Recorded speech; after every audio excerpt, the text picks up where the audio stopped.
Astronomía de Salud, y especialmente a Debbie por la invitación, y a Carol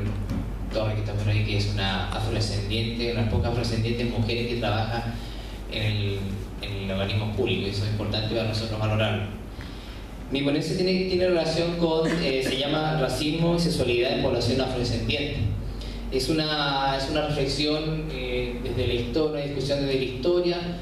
la teoría, también la vivencia, la discusión política, que tiene que ver cómo la sexualidad desde el tiempo de la esclavitud ha estado relacionado con la población afrodescendiente.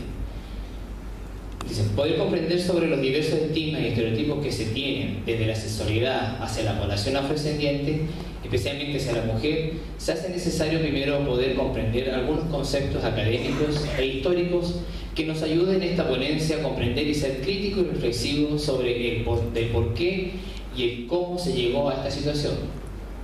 Para esto, a continuación, compartiré 4 conceptos que son importantes para esta discusión.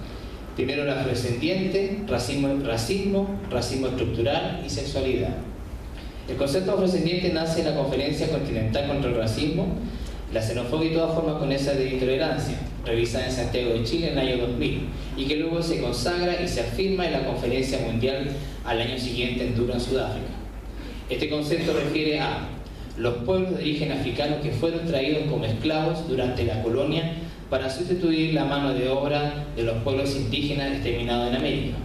Históricamente han sido víctimas de racismo, discriminación racial y esclavitud, con la consecuencia de la negación reiterada de sus derechos humanos, condiciones que se encuentran en la base de la marginación, la pobreza y la exclusión, que expresan la profunda desigualdad social y económica en la que viven. Por otro lado, el antropólogo afrodescendiente John Anton dice que se refiere a las distintas culturas negras o afroamericanas que emergieron de los descendientes de africanos, los cuales sobrevivieron a la trata o al comercio esclavista que se dio desde el siglo XVI hasta el siglo XIX. Para el concepto académico de racismo, tenemos que es toda teoría que invoque una superioridad o inferioridad intrínseca de grupos raciales o étnicos, que dé a unos el derecho de dominar o eliminar a los demás, presuntos inferiores, o que haga juicios de valor basados en una diferencia racial. Engloba las ideologías racistas, las actitudes fundadas en los prejuicios raciales, los comportamientos discriminatorios, las disposiciones estructurales y las prácticas institucionalizadas que provocan la desigualdad racial, así como la idea engañadora de que las relaciones discriminatorias entre grupos son moral y científicamente justificables.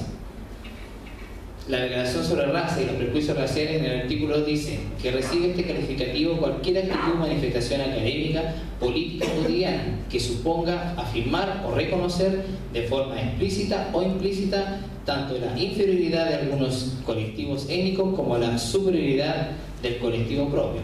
También la justificación de la diferencia racial es ya una expresión de racismo, pues el uso del concepto raza, muy antiguo en la cultura occidental, carece de sentido, como confirma la biología molecular y la genética de las poblaciones, al no existir diferencia genética entre seres humanos de distintos aspectos externos,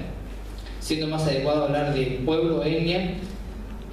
El racismo adopta también formas diversas en distintos países, en función de la historia, cultura y otros factores sociales, aunque como nexo común suele conllevar discriminación, segregación especial, rechazo a la cultura y a los valores ajenos, practicando abiertamente el hostigamiento. Por lo tanto, cuando hablamos de racismo estructural hacia la población afrodescendiente, es lo que se ha construido a lo largo de la historia, cuyas características centrales han sido la misma esclavitud, la colonización, la discriminación y la exclusión,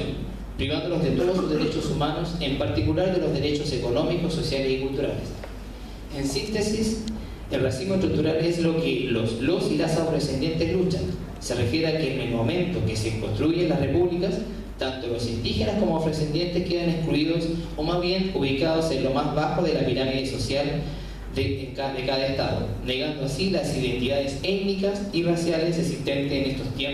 esos tiempos hasta hoy. Finalmente, el concepto de sexualidad para la OMS, la Organización Mundial para la Salud, dice: la sexualidad humana abarca tanto las relaciones sexuales, entre paréntesis el coito, como el erotismo, la intimidad y el placer. La sexualidad es experimentada y expresada a través de pensamientos, acciones, deseos y fantasías. También se propone que la sexualidad es un sistema de la vida humana que se compone de 4 características, que significan sistemas dentro de un sistema. Estas características son el erotismo, la vinculación afectiva, la reproductividad y el sexo genético, que es genotipo entre paréntesis, y físico fenotipo. Estos interactúan entre sí y con otros sistemas en todos los niveles del conocimiento, en particular de los niveles biológicos, psicológicos y sociales.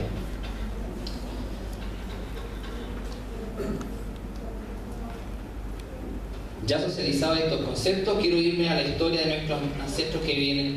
vivieron en África, en la África ancestral, en su territorio originario. Las culturas africanas miran la sexualidad como un conjunto de muchos aspectos de la vida y su entorno. La conexión con la tierra, los tambores, la danza y la sexualidad son el complemento de una cultura que por siglos fue vista desde una mirada distinta a la occidental. Pero cuando se inicia la trata transatlántica, que hablamos de la esclavitud, del comercio esclavista,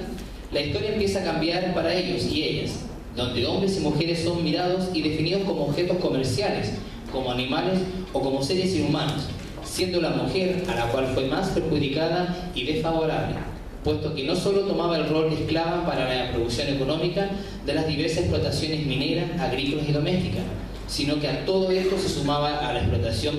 reproductora y de satisfacción sexual por parte del amo.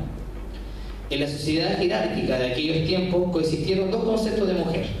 Por un lado, la mujer negra era inmoral, promiscua, sexualmente insaciable, mientras que la mujer blanca ocupaba metafóricamente un pedestal que la distanciaba de la mujer negra o afro. Era considerada inocente, pura e inaccesible. La trayectoria que se divide en la esclavitud en función del sexo no es la misma para el hombre y la mujer. Además de la explotación por su capacidad productiva como el esclavo, véase que se le exigía trabajar como a un hombre, se explotó al esclavo no solo como satisfacción sexual, sino también por su capacidad reproductora. Este hecho, aparte de proporcionar con su descendencia mano de obra, le podía asegurar una estancia a la mujer más larga en las haciendas y así no separarse de sus hijos que engendraba. Aquí en Arica, conocido fue el criadero de esclavos, que según los historiadores cuentan que existió en el Valle de Utah en el siglo XVI, en la cual no solo servía para dejar en cuarentena a los y las esclavizadas que cuando llegaban trasladados a estas tierras, sino que también fue un espacio para la reproducción de mano de obra esclava.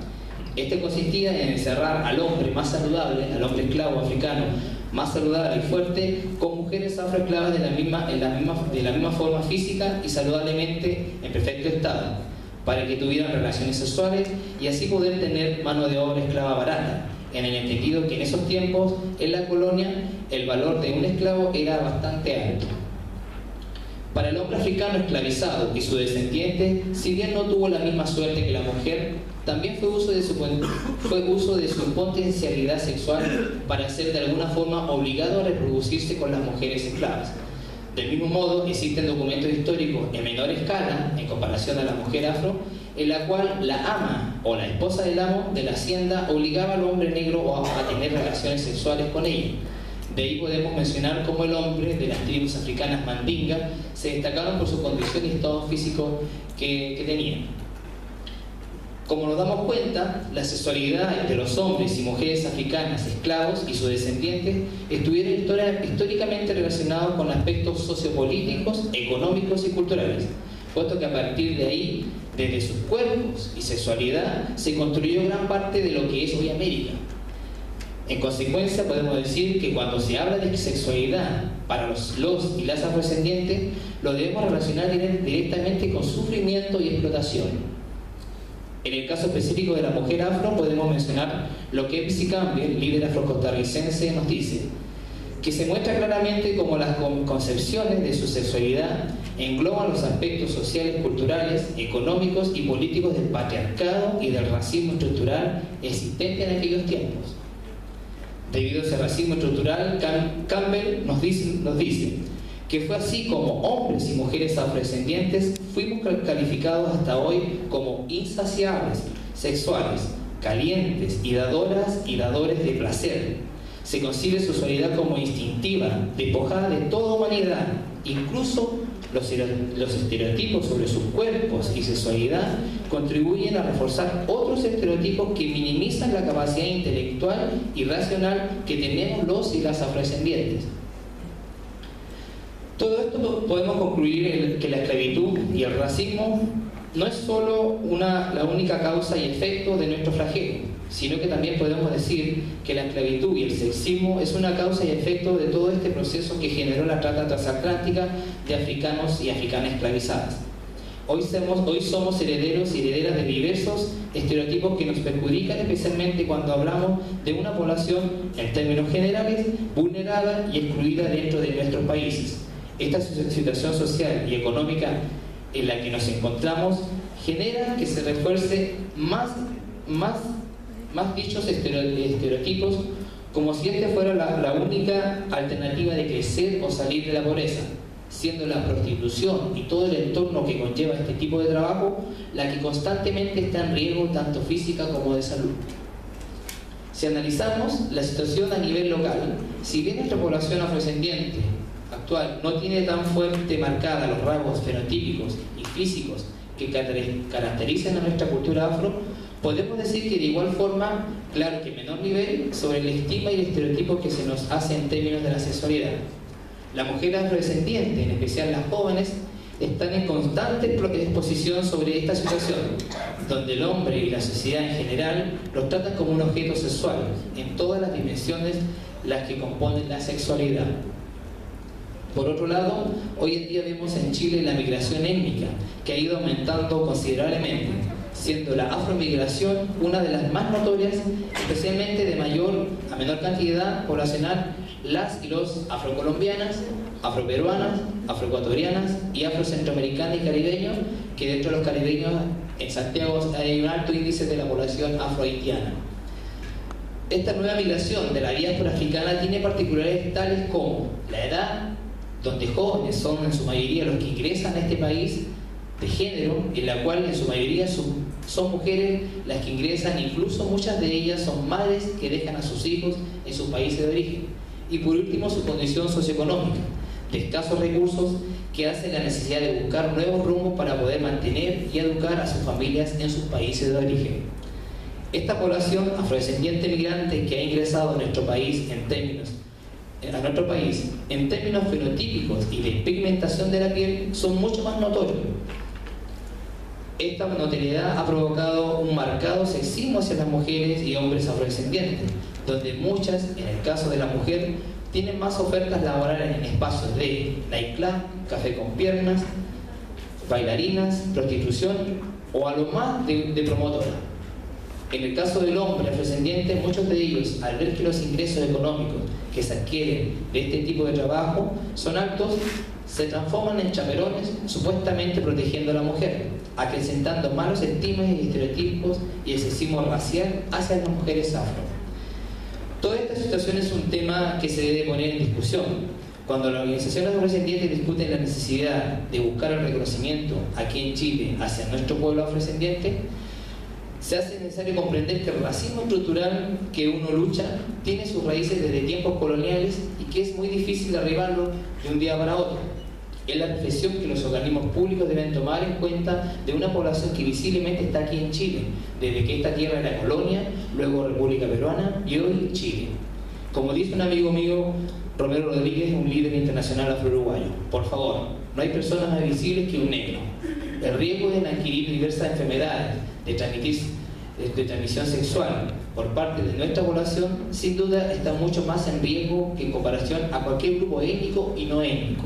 El racismo, el sexismo, la condición económica de género, etario y de procedencia provoca que en América Latina un porcentaje considerable de la población afrodescendiente tiene algún tipo de enfermedad de transmisión sexual. Muchas gracias.